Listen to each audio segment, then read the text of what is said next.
Good morning, dear friends.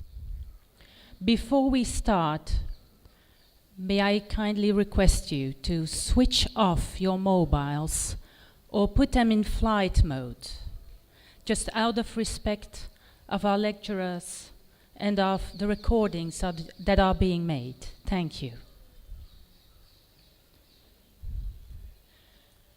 I would like to ask you now to stand up for the universal prayer.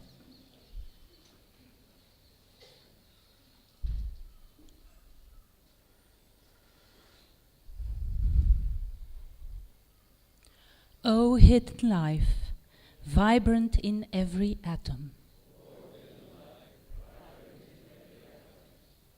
O hidden light, shining in every creature.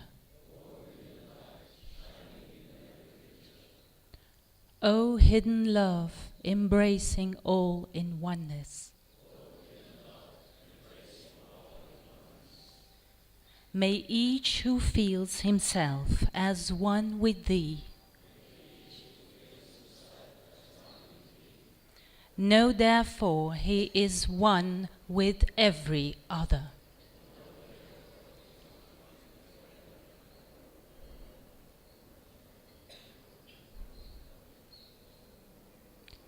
Please be seated.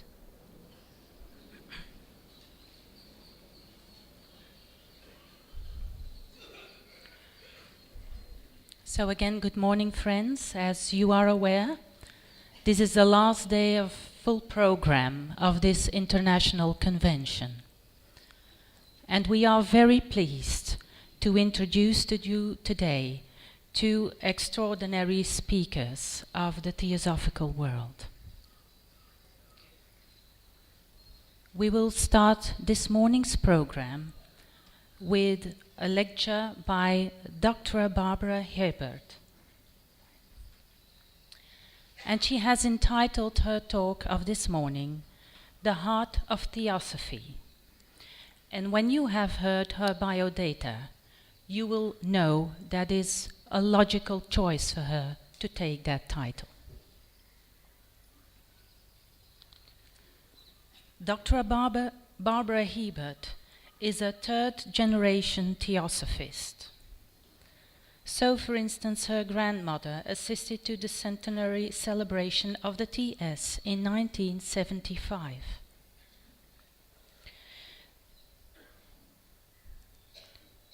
So, she joined at a very young age, not even 20 years, and she has been a member for 40 years, a member of the Theosophical Society in America. During that time, she has been active in local, regional, and national theosophical activities. These activities and also responsibilities range from lodge president over regional director to currently the president of the Theosophical Society in America. By profession, she's a doctor counselor in education, and in that capacity she has worked as a mental health professional, more specifically with abused children, a work she loved most and which allowed her to fuse theosophical teachings and theosophic living daily life. When talking about this work, you can still see her eyes twinkle. When asked what aspect she found most fulfilling in this profession as a counselor, she says without any hesitation, to see what they really are inside and allowing that being to come out and heal.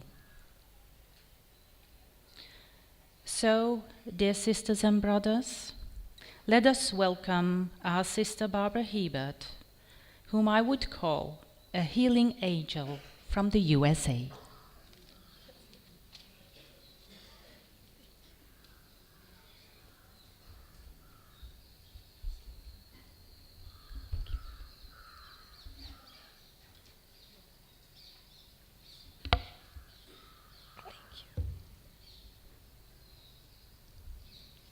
My computer turned off. There. Esteemed President and Mrs. Boyd, Sister Sabine, Brother Pedro, brothers and sisters, friends and family, near and far. Thank you for this opportunity to share a few thoughts with you. And thank you, Sabine, for that very frightening introduction. The Heart of Theosophy. What an overwhelming topic, and how presumptuous of me to even consider that I would understand it, much less talk about it with you. As we often hear, theosophy is everything, but everything is not theosophy. How can anyone discuss the heart of everything? So may I begin by saying that I do not know what the heart of theosophy is. But as a seeker, like all of you, it is an important topic, I believe, for us to discuss. When I think of theosophy, I think of life. Theosophy is my life. I think of life in all of its aspects, the ultimate reality, the ultimate source of being that pervades all of us, the eternal cycle of spiritual growth and evolution, the oneness that binds us all together. Then I began to wonder, what is at the core of life? What do all of these different aspects have in common? The ancient wisdom, as expressed through theosophy, is complex and multifaceted. Conversations about the ancient wisdom range from the unmanifest through spiritual evolution to the lives we live on this physical plane. What is at the center of this great teaching? Is there one important component upon which we can focus? Possibly, the answer to these questions is quite simply love. Can we imagine a world filled with love? A world in which individuals care for one another with compassion and understanding? Can we imagine a world in which everyone works together in peace and harmony? We know that love, compassion, peace, harmony, understanding are the hallmarks of the inner realms of existence. Love beyond all measure for humanity may be the one thing that is at the center of the ancient wisdom, the one important component upon which we can focus. In our world today, many people use the word love casually. I love these beautiful flowers. I love the colorful saris. I love French fries. At other times, we use it in a more personal way. I love my children. An interesting thought, isn't it? I don't love French fries the same way that I love my children, yet we use that same word. From my perspective, there is nothing wrong with using the word love in a very casual sense. In fact, it makes me feel very happy to think of the vibrations of that beautiful word rippling across our world. But these casual uses of the word love, even love for family, is not really what we're talking about this morning. We are talking about a deeper love. De Perucker, in his book, Golden Precepts of Esotericism, writes, "Love is the cement of the universe. It holds all things in place and in eternal keeping. Its very nature is celestial peace. Its very characteristic is cosmic harmony, permeating all things, boundless, deathless, infinite, eternal. It is everywhere and is the very heart of all that is." It almost sounds as if it is a synonym for the ultimate reality, permeating all things, everywhere, and the very heart of all that is. This love has no personal implications. Rather, it is a universal and impersonal type of love. It is a love that goes beyond anything we can imagine, except possibly in those few moments of meditation or in those intuitive leaps toward the divine. De Perucker also says that the more impersonal it is, the higher it is, and the more powerful. Impartial love is love that has no attachment. Once we have attachment, love of family, for instance, or French fries, while it is a form of love, it is not universal love. May I say here that from my perspective, again, which is the only thing from which I can speak, there is nothing wrong with personal love. It is an essential component of our daily lives in this physical world. When I hear the word impersonal, I think of coldness and separateness. But after much consideration, it seems to me that impersonal is rather a deepening beyond the physical. Therefore, when I use the word impersonal, my own interpretation is that of love that is even deeper than the love felt on this physical plane of existence. Brother In Sri Ram, former international president of the Theosophical Society, said, "The love which deserves that name is impartial, non-possessive, wholly beneficent.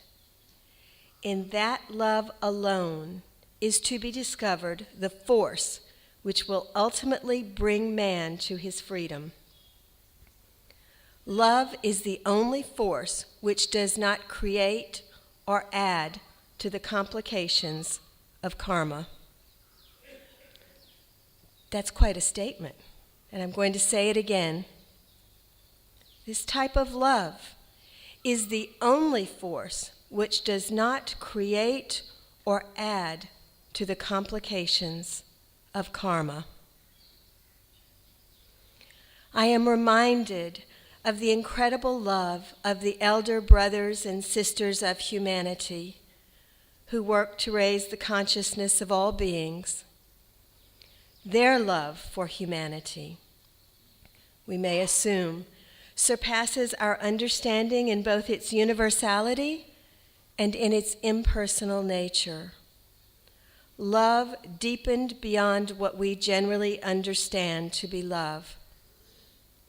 It's hard to imagine, isn't it? A love so great and so intense, yet so impersonal. We must strive toward this type of love. We are told in At the Feet of the Master, Of all the qualifications, love is the most important. For if it is strong enough in a man, it forces him to acquire all the rest.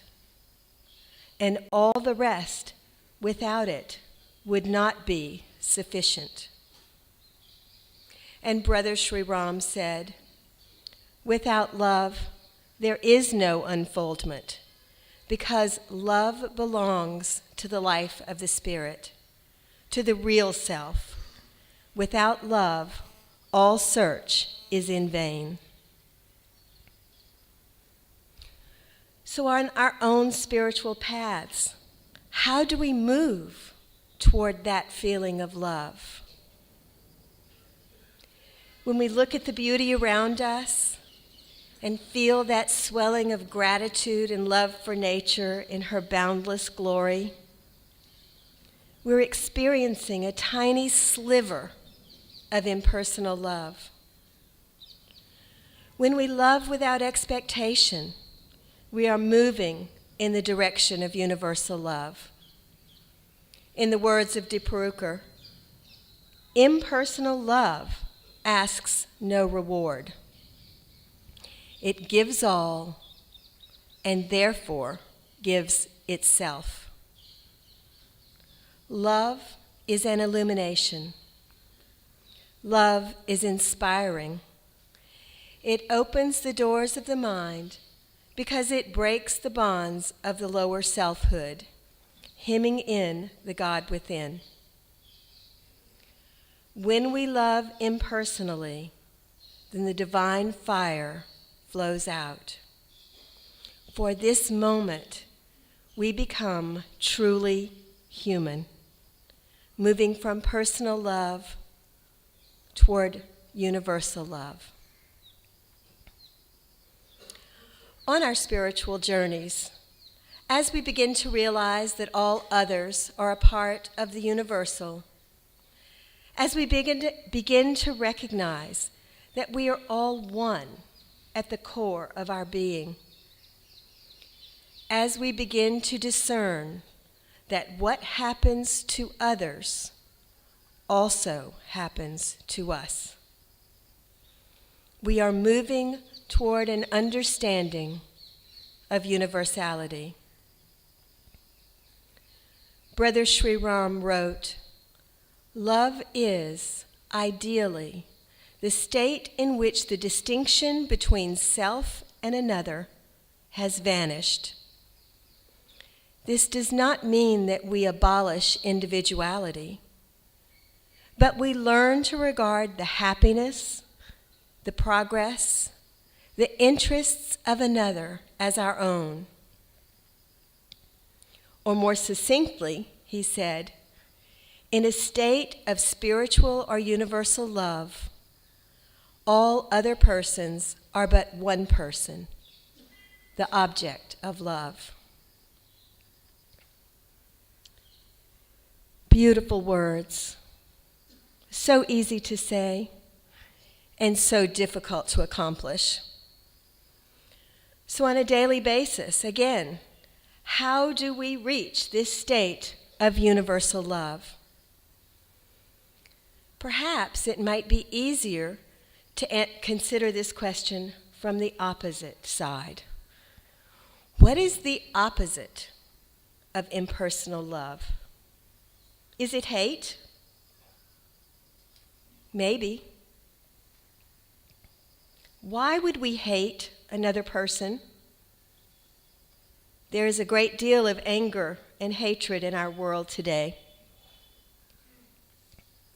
Is it because there is no understanding of another? Is it because we are afraid of what another might say or do to us? Especially because we do not have an understanding of that person's perspective. Perhaps it is more accurate to say that fear is the opposite of love.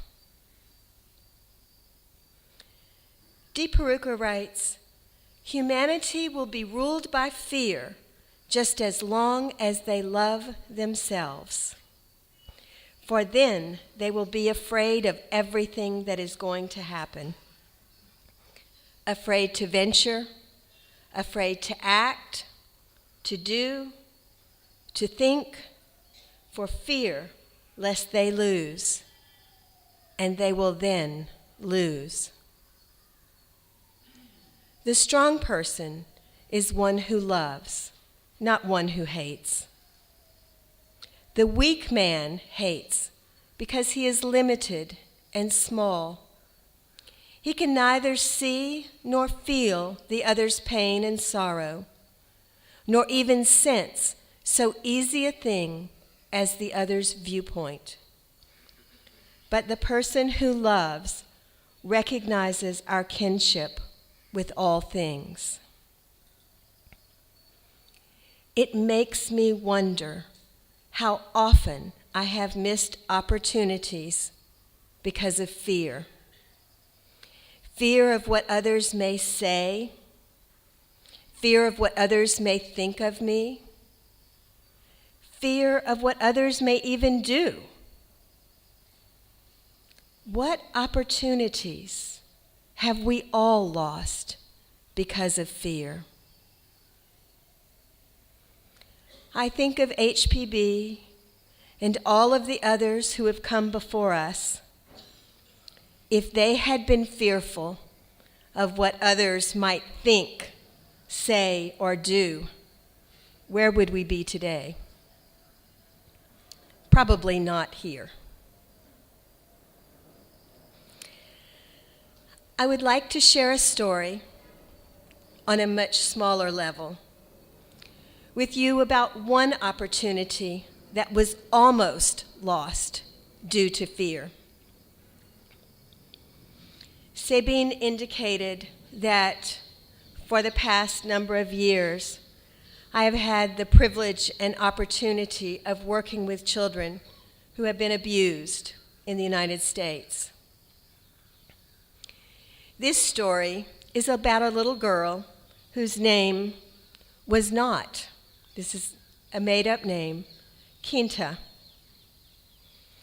She was very severely abused, physically, emotionally, and sexually, at the age of 5.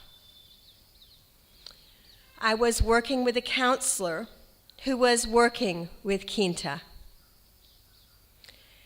Quinta was then about 10 years old, so it had been 5 years since her experiences. This counselor came to me one day and said, "I don't know what to do." Quinta told me that for the past 5 years, she has been followed by a little girl that no one else can see. And the little girl's name is Violet. And the first time that she saw Violet, Violet came out of the closet in her bedroom. Violet had blood all over the front of her nightgown, and she had something tied around her neck and had been hanging in the closet. And Violet had come out and wanted Quinta to be her friend. And Quinta was afraid of her. So Quinta told her mother, and her mother moved Quinta out of that bedroom and closed the door and said, "We'll never go in there again." Shortly thereafter, they moved to a new home, and Violet went with Quinta. And Violet continued to come out and to ask Quinta to be her friend. And Quinta continued to be afraid. 5 years. 5 years. Until she finally told this counselor. As professionals, there are several ways to perceive this experience. One is that it is simply an hallucination, nothing real to it, caused by a chemical imbalance in the brain, and requires medication to adjust. And we knew that if we told the doctor who was working with Quinta, that is exactly what he would do. He would give her medication for hallucinations. We also knew that it was a possibility that this was a projection of Quinta's own experiences, and therefore needed to be worked through. And finally, we discussed the possibility that Violet was actually another child who had been brutally assaulted in some way and was just looking for a friend. As professionals, we were somewhat fearful about not going immediately to the medical doctor. But that still small voice within, our intuition, said, no, that's not the first step. Quinta and her mother were very strong Christians. So we decided that it was in Quinta's best interest for at least a week or two to try prayer, because that was the language of Quinta and her mother. And so the counselor spoke with Quinta's mother and said, when Quinta comes to you and says that Violet is there, pray. Pray that Quinta goes to the light to be with Jesus. So several weeks later, the counselor came back and said, you'll never believe what happened.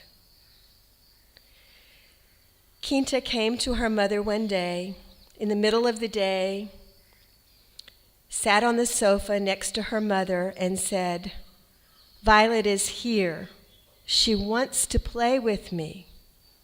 And her mother said, let's pray. And they prayed that Quinta would go to the light to be with Jesus.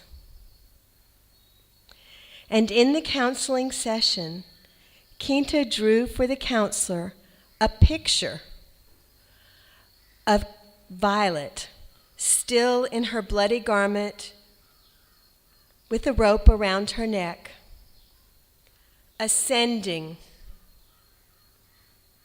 to a light. And Quinta reported that Violet never came back.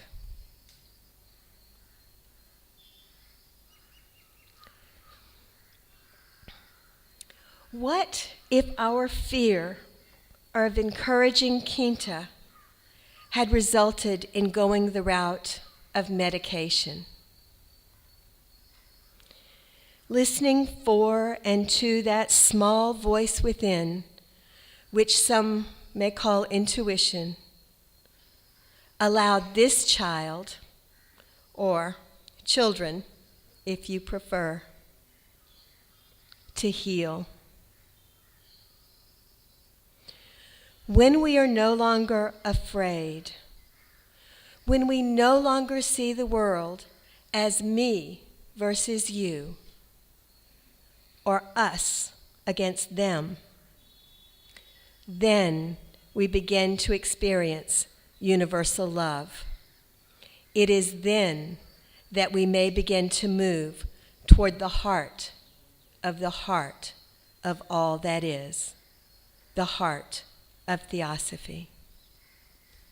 Thank you.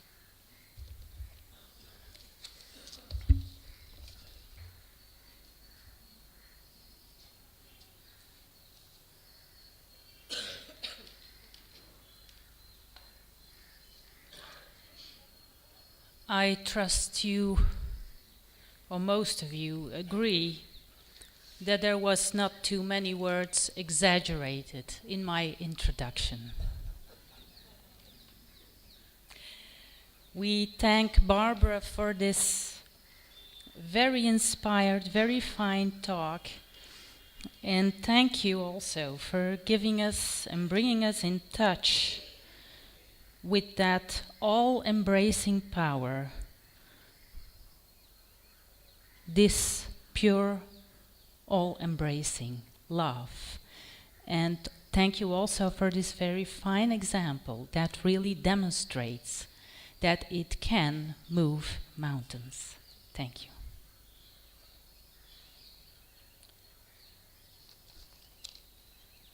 So then, dear sisters and brothers, we continue our program now with the talk by Pedro Oliveira, who gave it a title, There is No Other.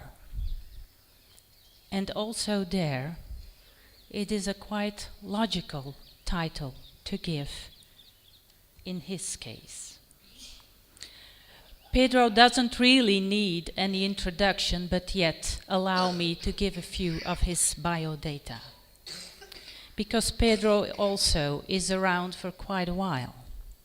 He joined the TS in Brazil in 1978, a few years after his first encounter with theosophical teachings while discovering young Krishnamurtis at the feet of the Master. Soon after joining the TS, he became an active member of the Brazilian section. In 1983, he met with Radha Bernier while she was visiting Brazil during one of her South American tours. A small decade later, around 1992, he was invited by Radha, with whom he has worked very closely over the years, to come and work at the headquarters of the Theosophical in Adyar, meaning here. He held several positions until 1996, including that of International Secretary and head of the editorial office. From 2001 till 2007, he was the president of the Indo-Pacific Federation. At present, Pedro is the education coordinator for the Australian section. With this pedigree, it is only evident that Pedro has lectured widely for the Theosophical Society in many countries, and that his articles have appeared in a great number of theosophical journals. He has also authored the book N. Sri Ram, A Life of Beneficence and Wisdom, published by TPH Adyar in 2009, and together with Ricardo Lindemann, he co-authored the book The Wisdom Tradition. When asked what advice he would like to give to young theosophists just arriving in our society now, he says the following to them. He gives them the following advice.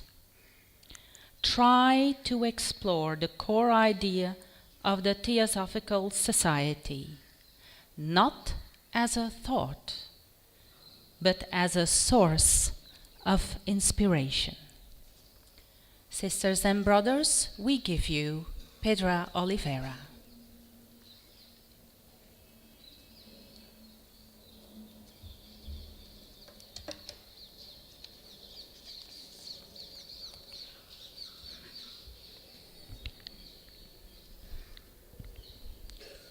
Mr. President, my fellow panel members, and brothers and sisters.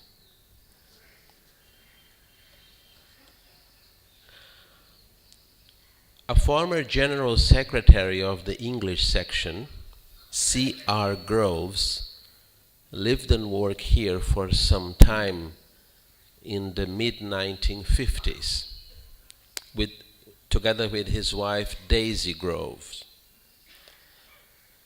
And they together wrote a book about Adyar.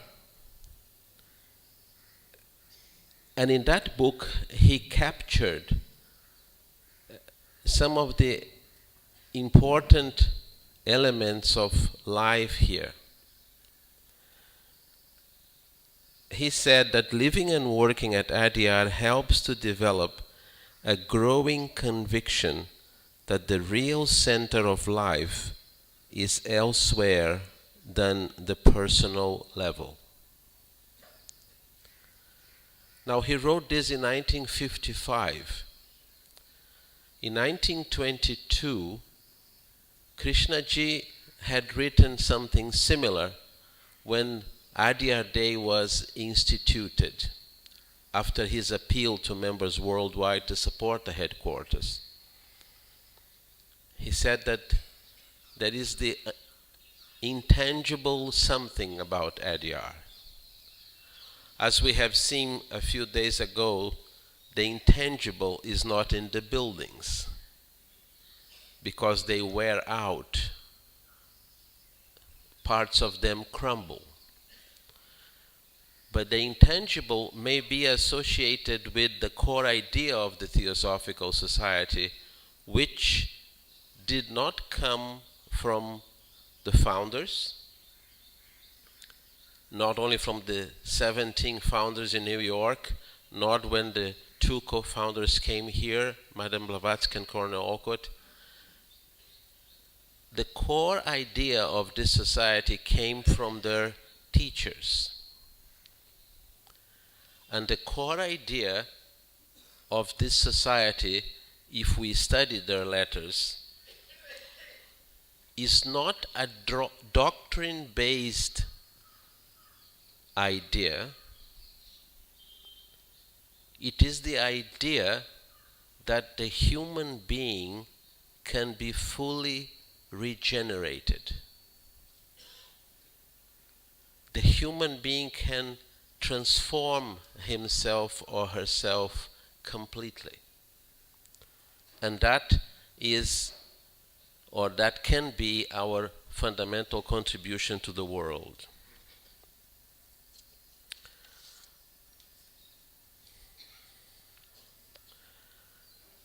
In her Blavatsky lecture delivered at the Centenary Convention of the English section of the Theosophical Society on the 30th of July 1988, Radhaji mentioned the following: the tradition of yoga, contrary to common belief, is not confined to India, and it's not an esoteric activity into which only a few can gain entry. It is related to a universal stream of inquiry and understanding which flows across the ages in the diverse schools concerned with the transcendence of man. In Egypt and Greece, in Sufi lore, in the teachings of the Buddhists and Taoists, in the Christian tradition, in the Tantra and Vedanta, at the heart of the outer teachings, there is a way of life and a training appropriate to the inner quest and direction signified by the word yoga. She seems to suggest that a genuine teaching that springs from wisdom and not from speculation is like a vast stream, always moving forward, renewing itself, never stationary, but taking the student to deeper and deeper levels of realization and true understanding. This is what this tradition suggests. When the conditioned human mind appropriates the tradition, it generates a number of problems for itself.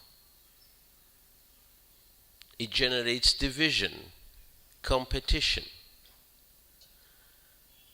It generates a kind of quality control of these traditions, and it misses the point.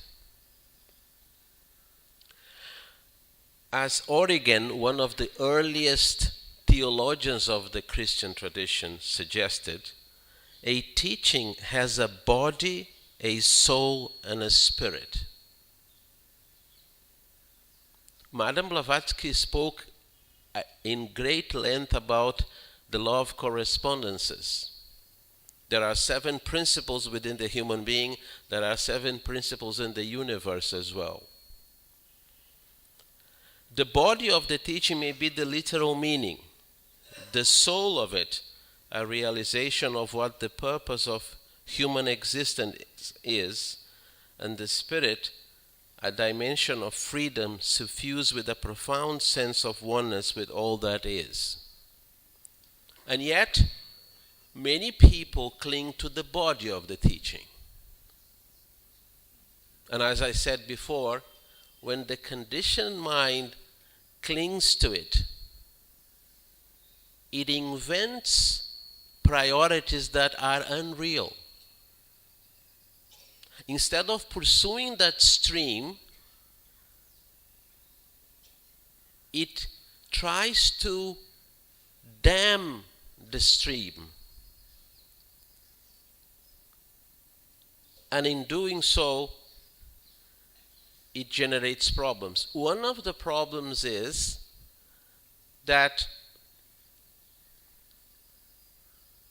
of self-importance. So I have contacted this teaching. I have become an authority on it. And Jalaluddin Rumi had a very good advice for such people. He said, someone who insists in clinging to knowledge, cerebral, intellectual, notional, projective knowledge, someone who insists in clinging to knowledge when wisdom is all around, is like a person who insists in washing his or her face with sand when there is water all around. So these are important points perhaps for us to consider.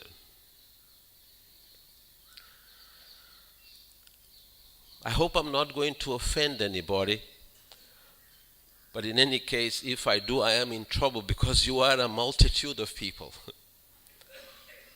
Those who are trying to understand theosophy at a deeper level and therefore live it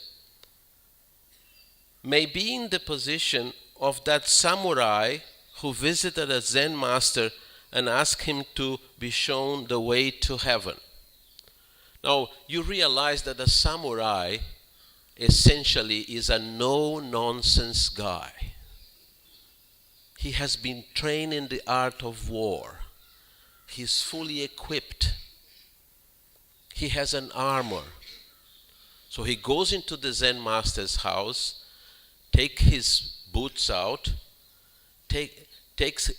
removes his sword, leaves the sword at the door, and goes to the Zen master and says, "Can you please show me the way to heaven?" The Zen master looks at him and said, "Would you like some tea first?" Now, the samurai was not very impressed, and he takes tea and goes away. Then comes the second visit. Same routine.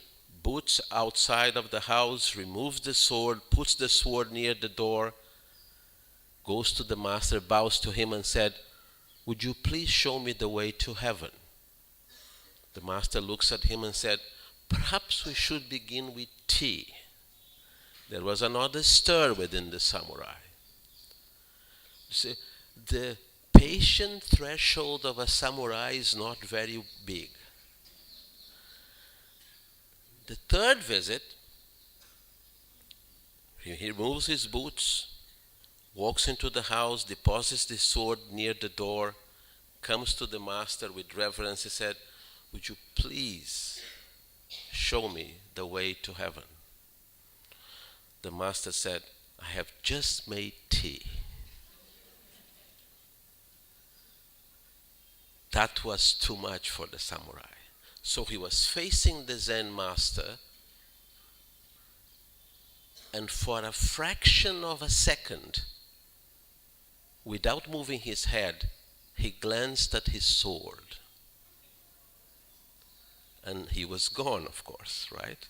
Because if you do that in front of a Zen master embodies undivided attention, utter simplicity of attention, and complete sensitivity to the moment.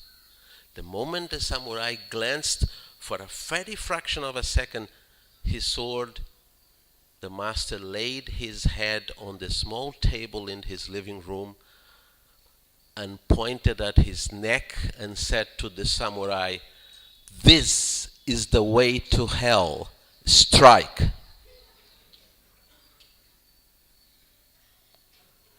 The tradition says that the samurai was so shocked by that realization that he attained enlightenment.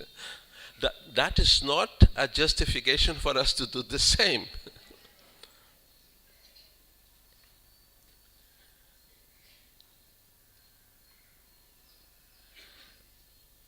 Perhaps this is our predicament as students of theosophy.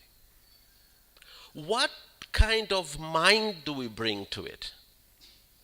Do we bring to the study a mind convinced that it already knows?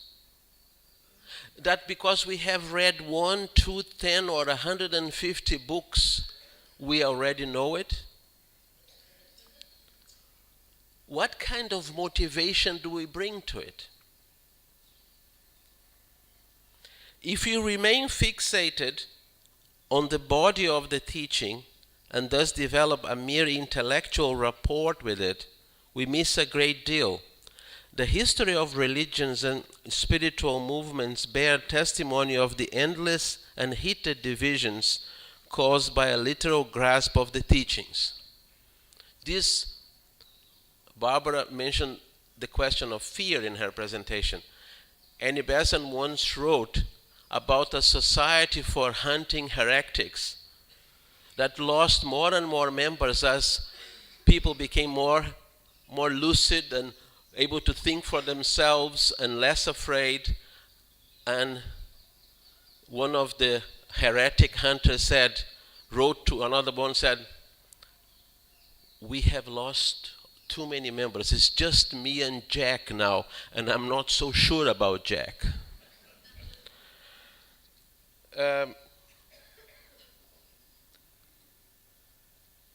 So these divisions exist, but they exist in the mind.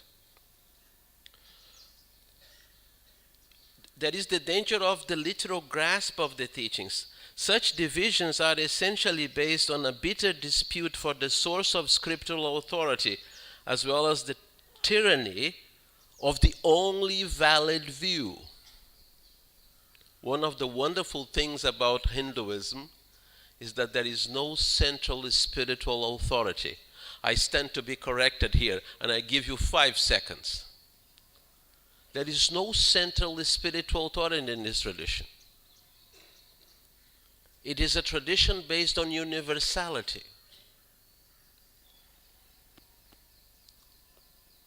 Such attitude can never reach the living stream of truth that lies always above mental representations of any kind.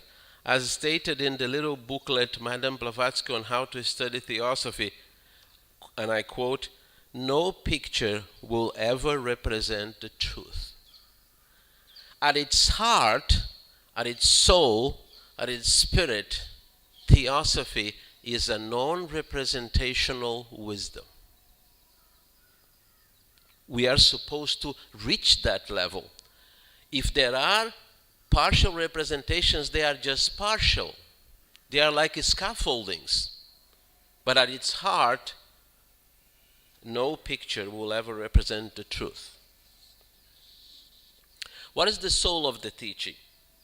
Madame Blavatsky suggests in the Theosophical Glossary that the word psyche is the animal terrestrial soul, the lower manas.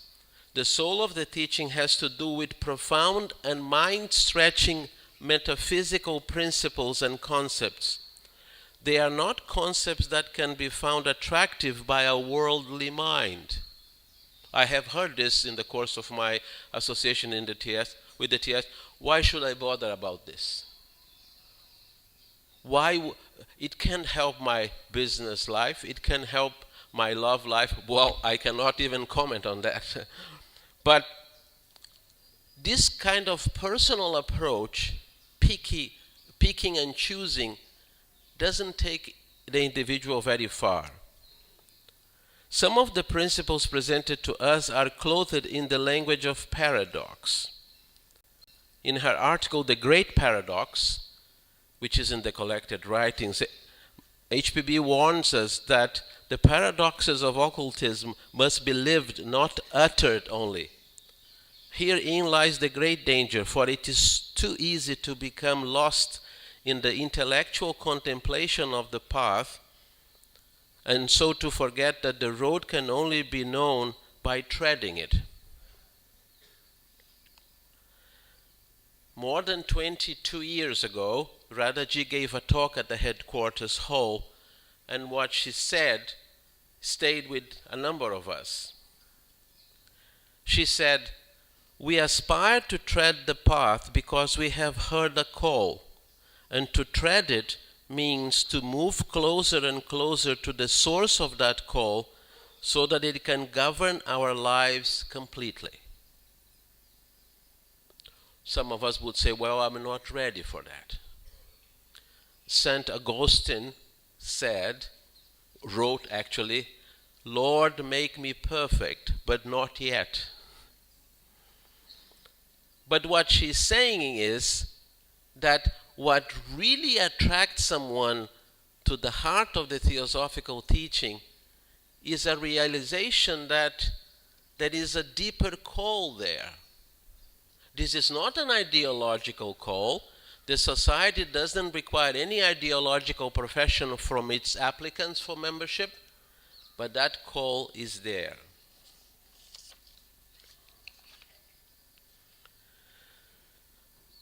The risk inherent in this deeper level of the teaching, that means the soul of the teachings, is that the mind may become so utterly satisfied and dazzled with concepts only, thus failing to realize that the concepts, ideas in the Platonic tradition, are offered to the student in order that he or she may assimilate the liberating essence which lies in the depths of the universal mind. And HPB suggests that the ultimate source of theosophy is Mahat, the universal mind. Theosophical study, she said, is a form of jnana yoga, a transformative inquiry that leads from being to beingness. So I would like to suggest, by using a Sanskrit word, completely definable, Svarupa. Svarupa means the essential form of something in Sanskrit. The Svarupa of theosophy, or the wisdom in its very essential and pristine form, lies at a dimension which is completely free from representation, ideation, and conceptualization. Conceptualization has its place, but if we stay at that level, we don't move forward. The stream will move forward without us.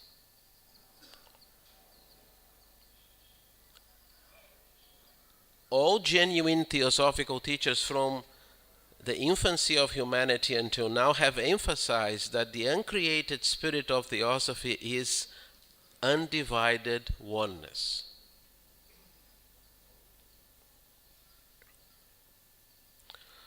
So, in all traditions, it has been suggested treading the path involves going through certain stages.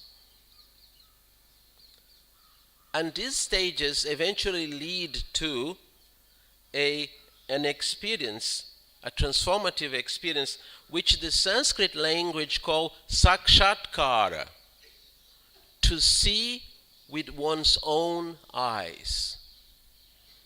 If you think this expression is redundant, you may have to look at the way you look at life. How much of your looking at life is inherited by tradition, by culture, by conditioning, by desire, by preferences? Sakshatkara means a direct, unmediated, untranslatable realization that the entire boundless existence is one.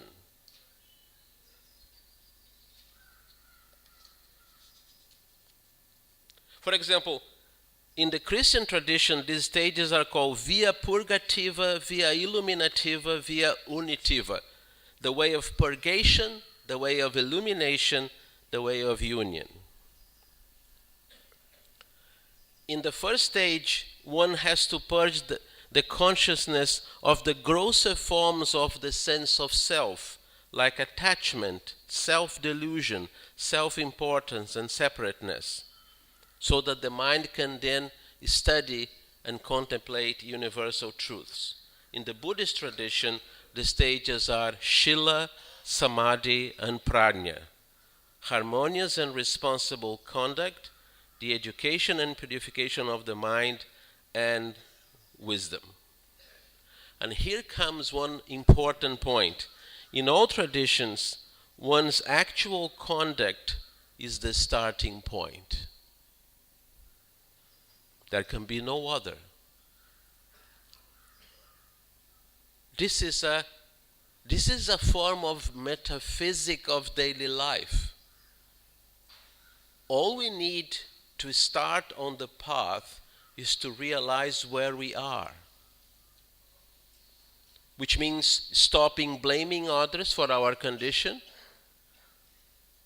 stopping blaming outside agencies, governments. The word government has become almost a swear word in the world today.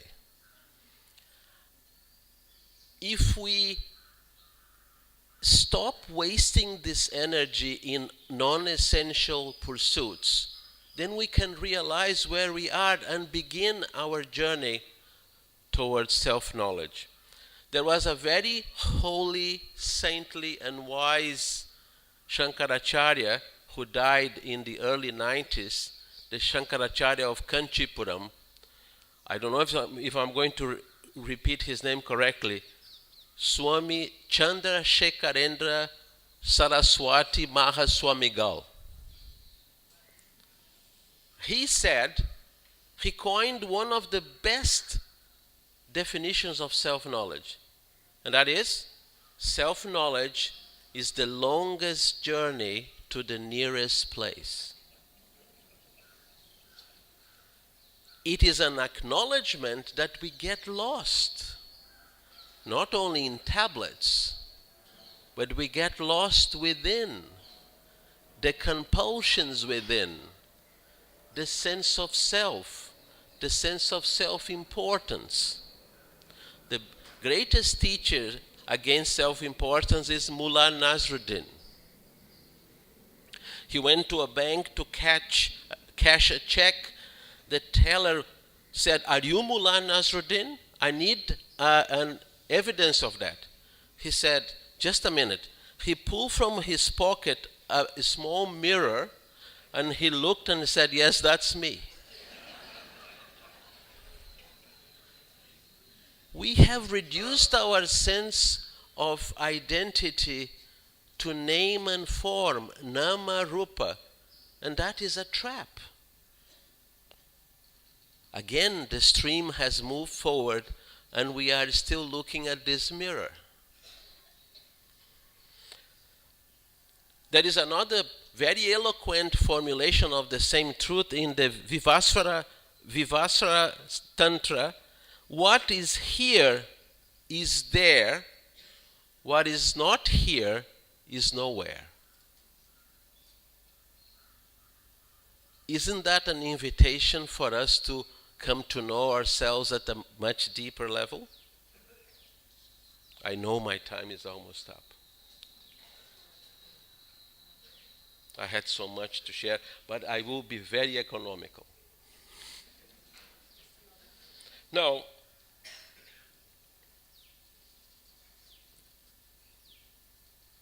the last stage in the Buddhist tradition is called prajna, which is wisdom.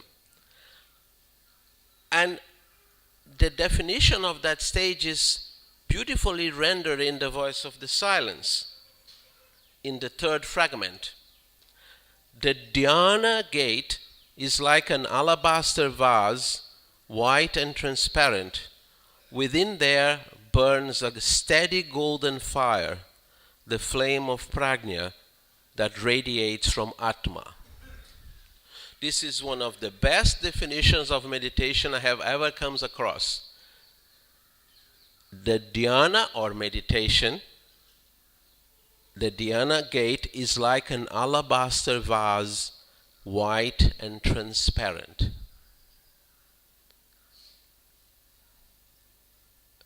In a real meditative state, the personal element doesn't exist. There is just that clear seeing, clear observing. Previous speakers here made reference to Shravana, Manana, Nididhyasana, the stages advised by the Upanishads to attain a knowledge of Atman or true self, listening, reflecting, and meditating. I would like to suggest that in formulating these stages, the wise teachers from the ancient past exercised compassion because they knew that the human mind cannot quickly transform itself. There have been some very blessed souls that have done that, but for the overwhelming majority of us, we need guidance, and the stages are a good source of guidance. Where all this leads, we have this beautiful expression in the Mahatma letters.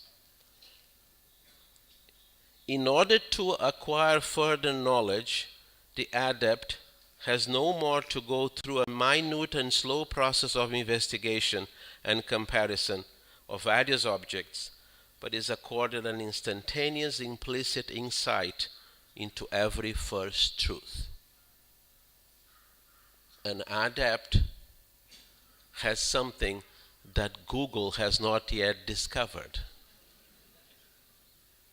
because he or she can focus on any subject and obtain direct insight. In the Eleusinian mysteries, and this is the end, in the Eleusinian mysteries in ancient Greece, the final stage on the path was called epopteia, to see things as they are.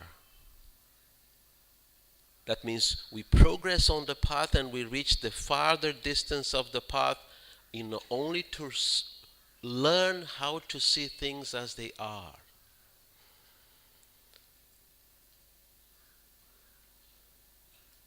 This discovery is actually a rediscovery in the language of Plato. It is a rediscovery of something that we have always known at the very core of our consciousness. And that is that in this world, on this planet, in the vast solar system, and in the boundless universe, there is no other. That is the cosmic scale. That great master builder, St. Paul, brought it down to our level. And he's still relevant. In his epistle to the Ephesians, he wrote, "We are members one of another."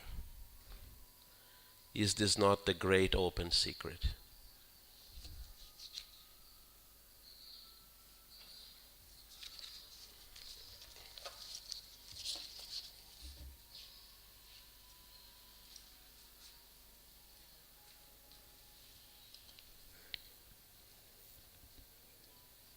There is no other, isn't there? Thank you, Pedro, for this most insightful talk. Thank you for pointing out to us that we rather wash our faces with water than with sand. Thank you also for the trick with the mirror. Although I believe that people traveling abroad should also bring their passports with them, because I don't think you would get very far, unless you're a Swami.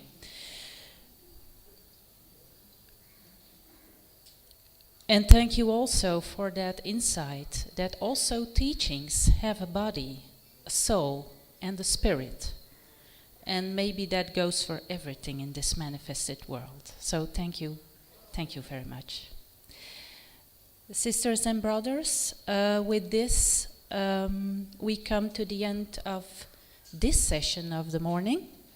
We have an appointment again at 9:30, so within, let's say half an hour's time for a questions and answers session. But for now, this session is closed. Thank you for your attention.